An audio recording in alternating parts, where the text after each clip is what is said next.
Rory. Father Simon, I'm writing to you, for I am in dire need of absolution for a sin committed 35 years ago, and I've thought about it a lot. Time in question, I was a final year medical student at an ancient university of several hundred years standing. I was in my prime, full of confidence and arrogance of youth. My self-satisfied student smugness had reached dizzying heights by having recently successfully wooed the most beautiful qualified doctor, let's call her Sophie, not her real name, who was one of the members of the teaching faculty, much to the amazement and envy of the rest of the male students in my year group. Sophie was elegant, confident and sophisticated, with a background embedded in the, how can I put it, upper echelons of society. The matter in hand occurred during a weekend away with my amour in West Sussex. We attended a house party on the Saturday night where I met several of Sophie's old university friends for the first time. They were, unsurprisingly, all very similar to Sophie in the way they exuded self-confidence and easy charm. I had definitely found myself in a whole new but alien world of beautiful people, the likes of which I imagined would inhabit the pages of Tatler.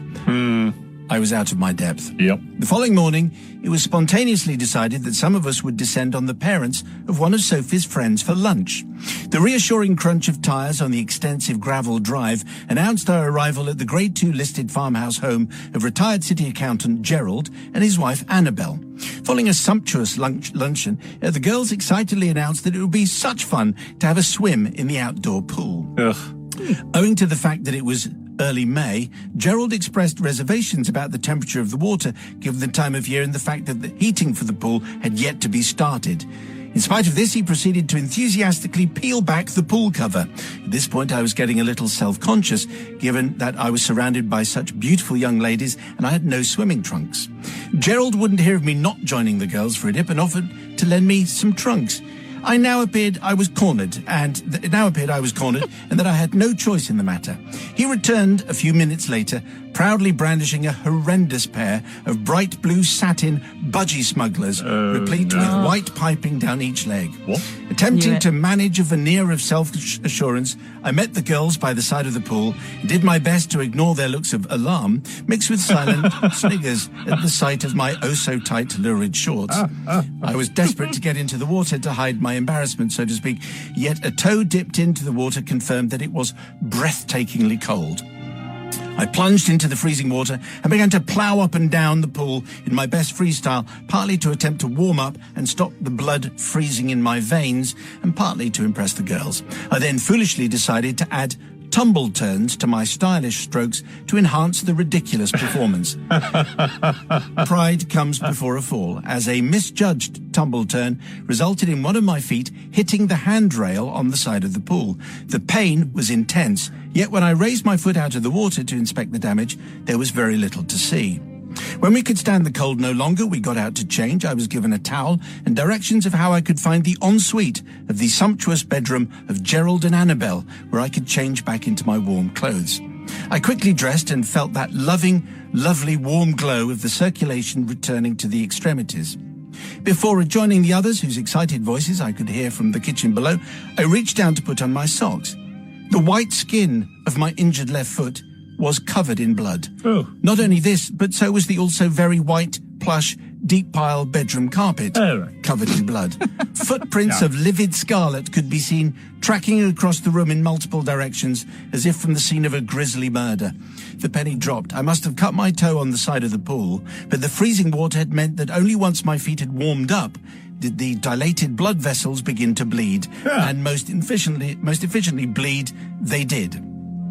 A cold, clammy feeling spread across the back of my neck as I surveyed the bloody footprints and wondered what to do. I decided to hide the evidence. With a soaked towel and soap from the bathroom, I proceeded to scrub the carpet, watching the red colour turn to pink and then something approaching white. With hopeful gaze at the scene, I left the bedroom and returned to the ensemble downstairs.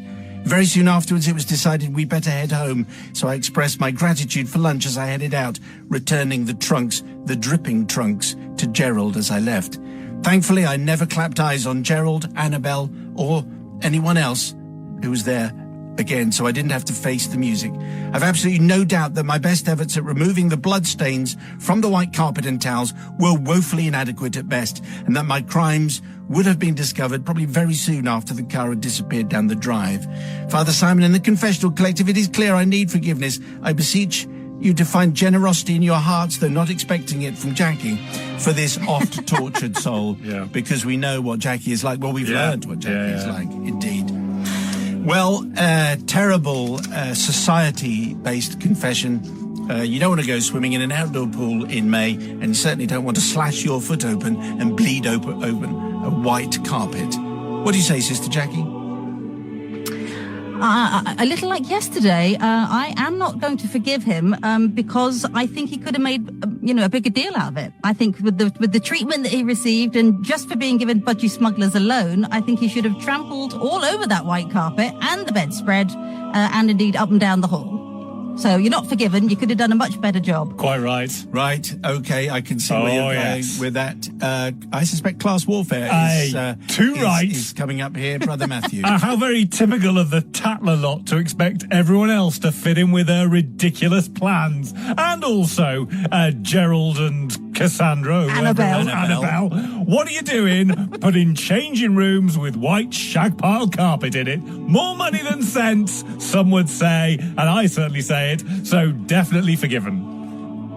Right, because they chose to put white shag pile carpet in the changing rooms, and then insist everyone has to have a swim. It was a bedroom. Because I went to the right school and whatever. Right, I think you're reading quite a lot into that, which wasn't there. Up against the wall.